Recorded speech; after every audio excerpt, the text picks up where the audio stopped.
everybody, Sarah here from the Big Blue House Homestead. A little noisy in the kitchen because I got the water bath canner started. Busy day. You saw everything I harvested yesterday, and so I've snapped beans. These are just the tender green beans. Didn't even touch the other ones yet because I'm going to make some pickled Chipotle dilly beans. Now, I'm not going to add the dill to them. I've done that in the past, and I think the flavors mix up. But I'm going to teach you how to make a basic brine and how to flavor up your brine to make dilly beans. Now, I don't make a lot of dilly beans. I make about 8 to 10 jars tops, and that'll last me throughout my next season.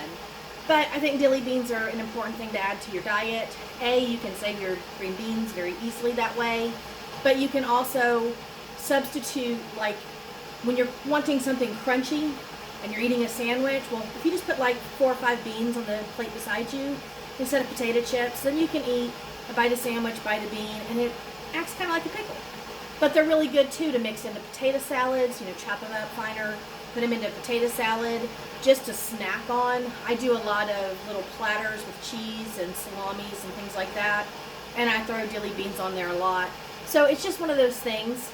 Good way to preserve your beans is to just make, pickled beans. Easy stuff. So we're going to talk about the brine. Now ignore the amount of brine I have going in my pot. I'm doing a lot today. Not only am I doing these beans, but I'm doing banana peppers and jalapenos as well. So the basic brine is what you need to know, and then you can learn your flavors from there. Really simple stuff, and it's very, very easy, and this all goes in a water bath canner only. Anytime it's a high acid food, tomatoes or pickles, those all go into your water bath canner because they don't need to be pressure canned. The acids in there will kill the bad bacteria. So, like I said, very simple. You're just going to make some dilly beans with me, or some pickled beans, or Chipotle beans, whatever you want to call them. But that's what we're going to work on now, and I'll teach you how to do this basic brine. Okay, bear with me. I have a lot going on. Water bath canner starting. This is my pot for my brine, and this is actually a very simple brine to make. What you're looking at is 1 cup of vinegar and 1 cup of water. That is a basic brine for any type of pickles. From there, you want to add at least a tablespoon of salt, because the salt's very important to keep the bacteria from growing and to keep your product, preserved. So a tablespoon of salt, and then you want to add some sugar just to kill off some of that vinegar bitterness, that bite that it gives you. So what I've got in my pot is a ratio of half water, half vinegar, and then sugar and salt. But I add in garlic cloves. But I add garlic cloves into mine because a lot of my pickle recipes I prefer with garlic. Choice is up to you. You can take your garlic cloves and drop them into your jars and pour this brine onto them, or you can just do like me and boil it all together. It just makes it easier. I don't even have to peel my garlic when I do that. I just throw it all in there and just strain off all the little bits. Very easy to do. But 1 cup water, 1 cup vinegar, tablespoon of sugar, tablespoon of salt. That's your basic pickling brine. So now what I've got here is I've got my jars, and they have been cleaned and sterilized. I'm going to go ahead and get my lids off. I put them on while they're hot still, so of course they're sealing a little. But I'm going to get these ready because I think today I'm just going to start with, I'm going to do 4 jars. No, I think I'm just going to do 5 jars of pickled beans. Just easier for me. I got the 5 jars here, so why not? Now, I said I was doing Chipotle flavored, and I cheat because I'm just now growing to do all this stuff. So I buy this little can of Chipotle peppers in adobo sauce. This is really good stuff. It's going to add a little bit of heat to your bean, give you a little bit of spiciness, but it has this really yummy, smoky quality to it. So I'm going to get these open, and we'll start talking about it. But you want your brine to come to a boil. You want your brine to be very, very hot, so make sure you bring it to a boil. What you're looking at with canning is anything that is a cold water. It means a cold jar, a cold canner, and cold liquid added. If it's hot, then it's a hot canner, hot jar, hot liquid. Now, my jars are already warmed up. They're not ice cold, so they should be okay. But if you need to, just keep them in your canner to keep them going. But I'm going to bring this back up to a boil, and in the meantime, let's talk about these Chipotles and get these beans stuffed in these jars. Okay, ignore all this other stuff. I'm doing hummingbird food today as well. So I've got a counter full of stuff. I've got things everywhere. Just typical day for me. But I'm going to go ahead and open up this jar of chipotle peppers. And what we're going to do is we're going to take out the peppers. You don't want to use your fingers because they are spicy. So I'm just going to use a fork. And I'm going to take out one pepper and put into each jar, just down in the bottom. If you're not sure if these are going to be too spicy for you and you're trying this out for the first time, just go ahead and do half of a pepper.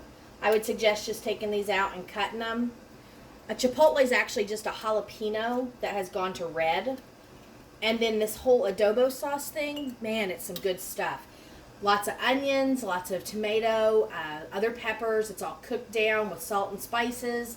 And it literally smells like you're eating straight up smoked goodness. I mean, it is so yummy. So that's why I use these, because I like that smoky and that heat. So you can see I now have one pepper in the bottom of each of my jars. And now we're going to stuff these with the green beans. Okay, the size of your green beans don't matter as much, but I like to use the straighter ones because they go into my jars a lot easier.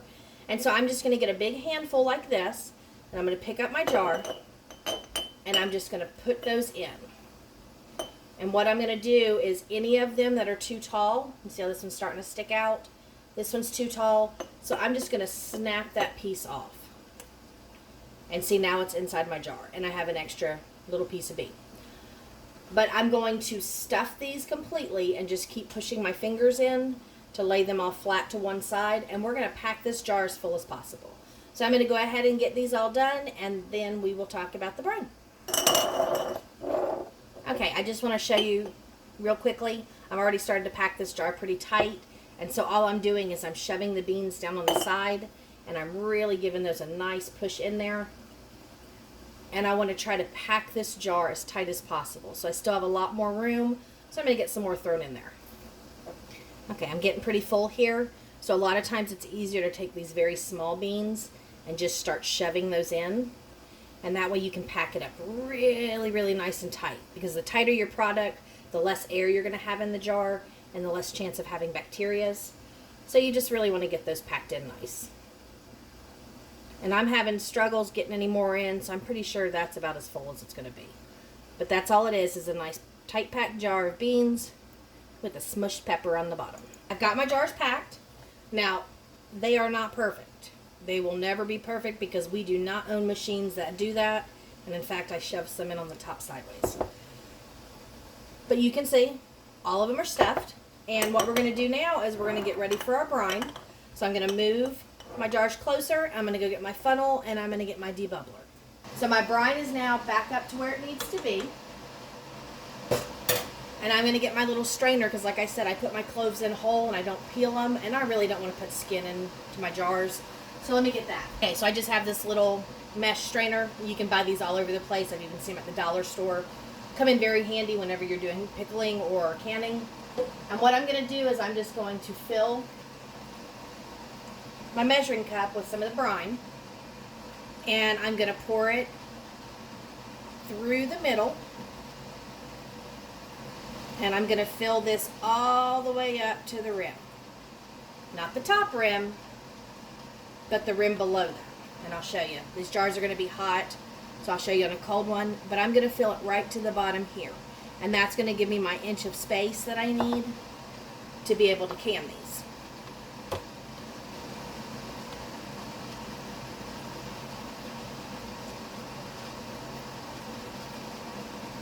It takes about a cup of liquid per pint jar, and that's what I'm using is the pint jars. So think about that when you're making your brine. That's the reason why I filled a pot full, because if I do a lot of these little pint jars, well then I got a lot of cups that I'm going to have to use. So I just made a large brine to go on everything.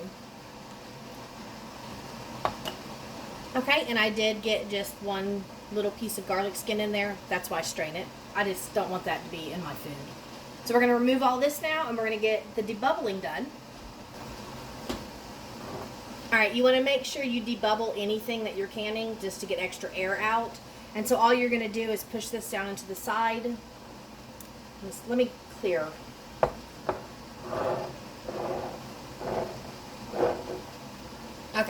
You're going to push this down into your sides and just briefly move it back and forth to release any of the air that's stuck in between. And I just go around the entire perimeter doing that.